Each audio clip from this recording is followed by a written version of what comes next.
autoridades municipales, autoridades militares, autoridades escolares, veteranos de Malvinas, Unión de Colectividades, Criollos de Tandil, autoridades policiales, ciudadanas y ciudadanos. Hace 176 años, en la lejana Boulogne-sur-Mer, Francia, pasaba la inmortalidad el general don José de San Martín. Pero hay una extraña coincidencia que nos permite comprender la historia de que San Martín no terminó. Aquel día, hace 200 años, en 1826, el último coronel del general San Martín, José Félix Bogado, regresaba trayendo los restos del glorioso ejército de los Andes. San Martín se había ido, sus soldados volvían, y en ese regreso parecía volver una parte de su espíritu.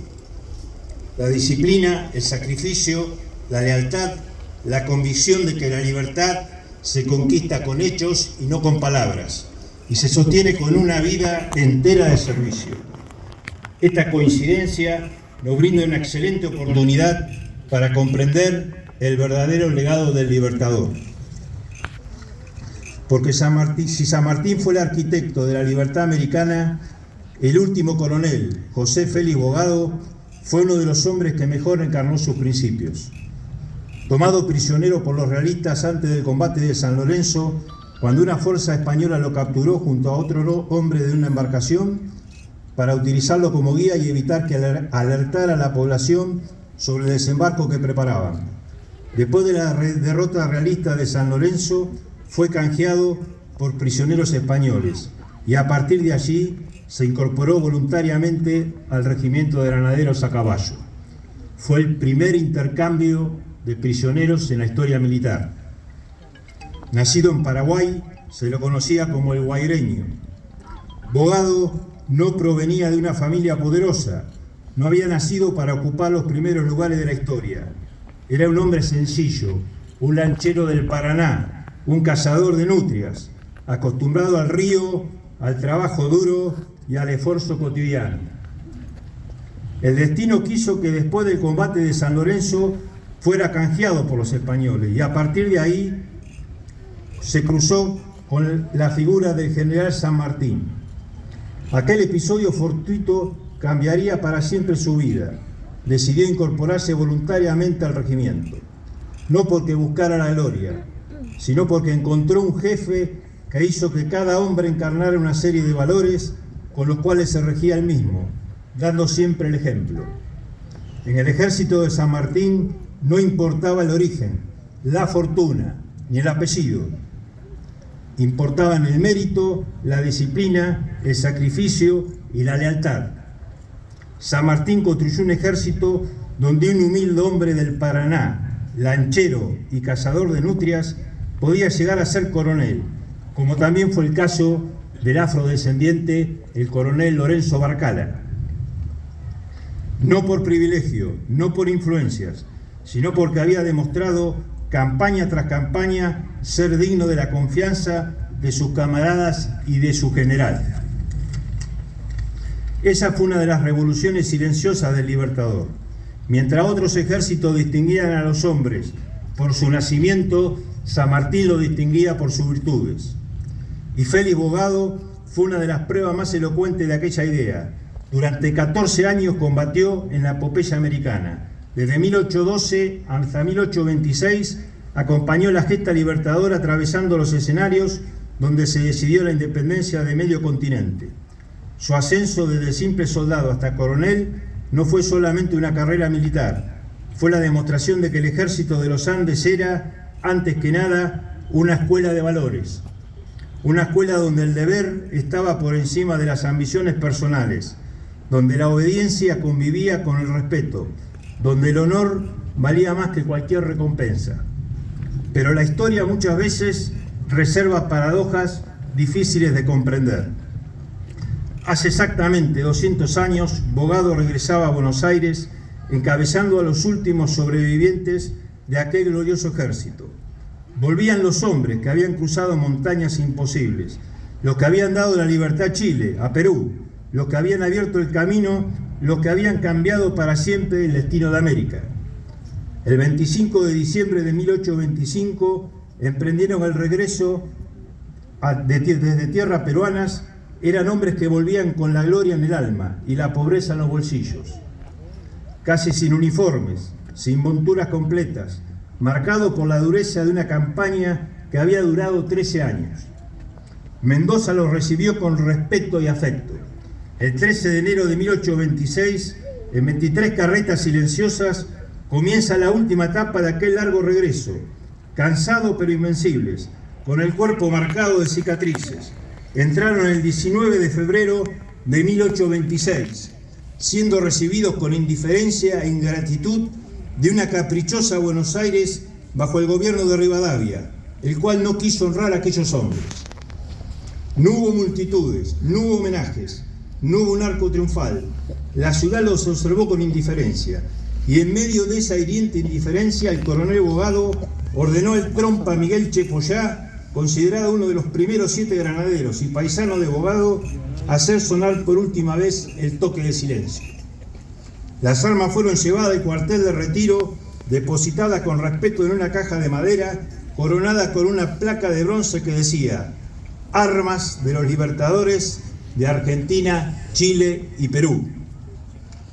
Imaginarnos ese momento, y sin duda es ahí cuando se hace realidad la frase del padre de la patria: de lo que mis granaderos son capaces, yo solo sé, que los iguales habrá, que los exceda jamás. Y entonces aparece una vez más esa dolorosa paradoja de nuestra historia. Hombres que habían servido a la patria regresaban de una guerra y encontraban indiferencia. Así como los últimos granaderos de San Martín volvieron a Buenos Aires sin recibir el reconocimiento que correspondía a su sacrificio, muchos veteranos de Malvinas regresaron a una sociedad que, durante demasiado tiempo, no supo o no quiso recibirlos. No son historias idénticas, no debemos confundirlas. En 1826 se trataba de los sobrevivientes de una epopeya independentista que había transformado América. En 1982 se trató de una guerra por nuestras islas del Atlántico Sur, librada en un contexto histórico y político completamente distinto. Pero hay algo que las une profundamente: la deuda de una sociedad con los hombres que regresan después de haber servido y sacrificado parte de su vida por la patria. Aquellos veteranos llegaron silenciosamente al cuartel de retiro, el mismo de donde años antes habían partido llenos de sueños e incertidumbres. Allí depositaron sus armas, las armas que habían acompañado la epopeya libertadora, las armas que habían cruzado los Andes, y desde ese momento desaparecieron para siempre. Como si una parte de aquella historia hubiera querido perderse en el silencio. Pero la verdadera herencia del ejército de los Andes nunca estuvo en sus armas, estuvo en sus hombres, porque un sable puede desaparecer, un uniforme gastarse, un cuartel cambiar. Lo que nunca desaparece son los valores cuando una sociedad decide conservarlos. Después de haber cruzado los Andes y participado en las grandes batallas de aquella epopeya, tras el incomprensible fusilamiento de Dorrego en Navarro, se retiró Bogado a su casa, donde permaneció hasta finales de 1829, cuando fue nombrado comandante militar de San Nicolás. Las luchas internas entre argentinos llevaron a que la ciudad fuese sitiada por las tropas santafesinas del brigadier López, resistiendo valientemente hasta que su salud se resintió. El 21 de noviembre de 1829, apenas 3 años después de regresar a Buenos Aires, murió a los 52 años de edad, soltero, en una casa de ladrillo que hoy es un monumento histórico y se denomina en San Nicolás Casa José Félix Bogado. Por eso hoy lo recordamos, no solo por ser el último coronel de San Martín, no solo porque este año se cumplen 2 siglos de su regreso, lo recordamos porque representa la fidelidad, representa al hombre común que encontró en el servicio de la patria el sentido de su vida. Representa la demostración viviente de que la grandeza no depende del lugar donde se nace, sino de los principios con que se vive. San Martín sembró esos principios, Bogado los cultivó durante toda su existencia. Por eso San Martín no murió completamente aquel 17 de agosto de 1850, porque los hombres mueren, los ejércitos desaparecen, los uniformes se gastan, las armas se oxidan, pero cuando un hombre logra convertir su vida en un legado, su muerte no significa el final de su obra, significa el comienzo del mismo. Y quizás Bogado sea una de las mejores demostraciones de ello, porque cuando San Martín dejó de existir, Bogado todavía llevaba consigo aquello que había aprendido de su general: la disciplina, la lealtad, el sacrificio, la humildad, el sentido del deber, el servicio desinteresado a la comunidad. Bogado no necesitó volver a encontrarse con San Martín para seguir siendo su soldado, porque había aprendido que seguir a un verdadero jefe profundamente ético, humanista, no significa solamente obedecer sus órdenes, significa continuar defendiendo sus principios cuando el jefe ya no está. Y ahí está quizás la verdadera grandeza de San Martín, no solamente el haber cruzado los Andes, no solamente liberar 3 naciones, sino el haber formado hombres capaces de mantener encendida la llama de esos ideales aún después de que él hubiera partido.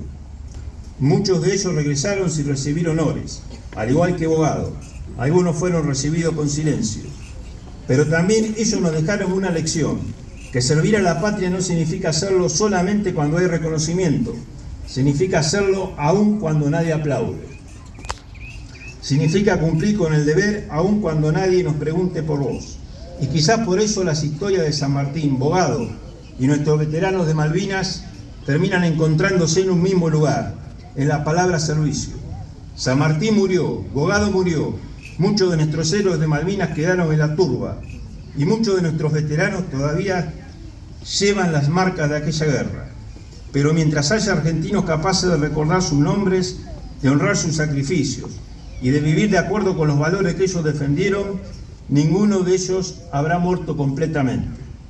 Porque el verdadero legado de un hombre no está en el monumento que se levanta después de su muerte, está en los hombres que, después de él, deciden continuar su camino. Por eso, cuando hoy recordamos a San Martín, no debemos preguntarnos solamente qué hizo, debemos preguntarnos qué hizo de nosotros. Porque si San Martín fue capaz de formar hombres como Félix Bogado, y si generaciones después hubo argentinos capaces de marchar hacia Malvinas en el cumplimiento del deber, entonces su legado todavía está ante nosotros. Y esa es nuestra responsabilidad, que cuando llegue nuestro momento de partir, podamos dejar detrás nuestro algo más que un nombre, una propiedad, podamos dejar un legado, un ejemplo. Porque al final de la vida, los hombres no son recordados por cuanto recibieron de la patria, son recordados por cuanto estuvieron dispuestos a entregarlo. San Martín, Bogado, héroes de Malvinas, entregaron su valor y muchos su propia vida. Ahora nos toca a nosotros decidir qué hacemos con ese legado. Muchas gracias.